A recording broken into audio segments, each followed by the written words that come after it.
The Winnipeg Jets found themselves back in the playoffs as the final wild card team in the Western Conference after missing the dance for the first time since the 2017-2018 season last year, posting a 46-33-3 record, good enough for 95 points and a fourth-place finish in the competitive Central Division. In their first-round matchup, the Jets would be eliminated in 5 games to the eventual Stanley Cup champion Vegas Golden Knights, paving way for a roller coaster offseason for a team stuck in the murky middle of the standings. The Jets entered the offseason with just north of $15 million in cap space, but had 15 combined restricted free agents and unrestricted free agents that needed to be signed, shrinking that number considerably. On June 8th, the worst-kept secret in the sport was finally out. Star winger and former number 3 overall pick Pierre-Luc Dubois officially informed Jets management that he would not consider signing any type of extension with the team and would be seeking a trade out of Manitoba. On June 27th, a deal was struck with the LA Kings that would see PLD sign an 8-year, $68 million contract with the Jets in order to be traded in a rare sign-and-trade deal, with the Kings sending back forwards Gabe Vilardi, Alex Iafallo, and Rasmus Kupari, as well as a 2024 second-round pick that originally belonged to the Montreal Canadiens. June 30th was another rough day for Jets fans as the franchise bought out the contract of Blake Wheeler, who was the all-time points leader for the Jets, saving $5.5 million while also shedding a poorly aged contract. With their newfound cap space, the Jets needed to decide if they would look to add new talent to a stale roster or try to run it back with hopes of a better result, and ended the first day of free agency sending mixed signals. The Jets re-signed Vladislav Nemesnikov on a 2-year, $4 million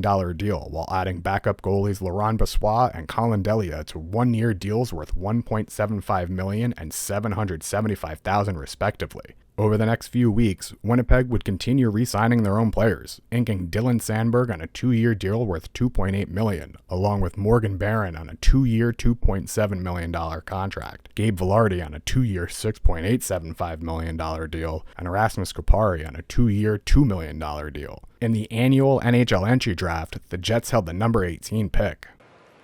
Winnipeg Jets are proud to select from Owen Sound of the OHL, Colby Barlow.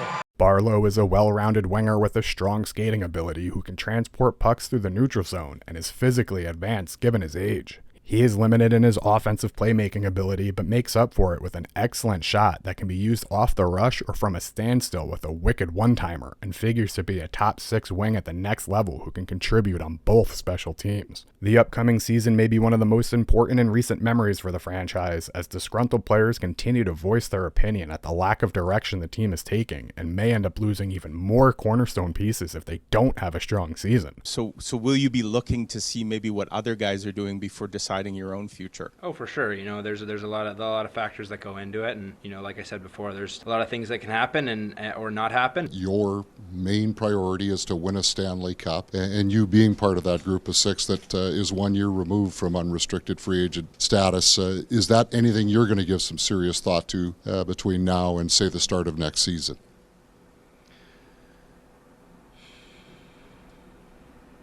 It's hard to answer because that's a lot to think about, and it's only been 2 days.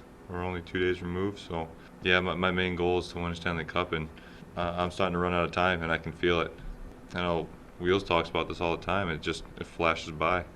The Jets will be one of the teams to keep an eye on this season, as a poor start could lead to an untimely but much needed rebuild. I'm Dennis Moorhead with Inside the Rink.